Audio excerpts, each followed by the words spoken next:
Friends, நம்ம இப்போ வந்து சாம்பார் சாதம் செய்ய போகிறோம். எப்படி செய்யலான்றதை பார்க்கலாம். ஃபஸ்ட்டு வந்து குக்கரில் தான் நான் செய்ய போகிறேன். குக்கரில் வந்து தேவையான அளவு எண்ணெய் ஊற்றிக்கலாம். பார்த்திங்கன்னா சுத்தமான பசுமாட்டு நெய் கொஞ்சம் 1/2 டீஸ்பூன் போட்டுக்கிறேன். கொஞ்சம் கடுகு, சீரகம், கடலைப்பருப்பு, உளுத்தம்பருப்பு போட்டுக்கலாம். பார்த்திங்கன்னா கடுகு பொடிச்சிருச்சு. வெங்காயம், தக்காளி, கொத்தமல்லி, கருவேப்பிலை எல்லாமே போட்டுக்கலாம். கொஞ்சம் உப்பு போட்டுக்கிறேன்.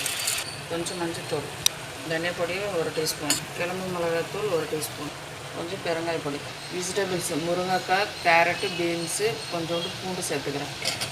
பார்த்திங்கன்னா நல்லா கொலைய நல்லா வணங்கிடுச்சிங்க. இந்த ஸ்டேஜில் நான் 1 டம்ளர் அரிசி, 1/2 டம்ளர் பருப்பு போட்டு நான் ஊற வச்சுருக்கிறேன். தண்ணியை நான் கரெக்டாக வச்சுட்டேன். இதில் ஊற்றிக்கலாம். இது பார்த்திங்கன்னா மூடி ஒரு 5 விசில் விட்டு எடுத்துக்க போகிறேன் நான். பாருங்கள் ஃப்ரெண்ட்ஸ், நான் வந்து 5 விசில் விட்டுட்டு நான் கொலையாக சாதம் பாருங்கள், சாம்பார் சாதம் வந்து நல்லா ரெடி ஆகிடுச்சு 5 விசிலுக்கு. பார்த்திங்கன்னா நான் டைம் ஆகிடுச்சுன்னு நான் லஞ்ச் பாக்ஸுக்கு போட்டுட்டேன். இது பாருங்கள் நல்லா வந்திருக்குது. இதே மாதிரி யாருக்கெல்லாம் பிடிக்கும்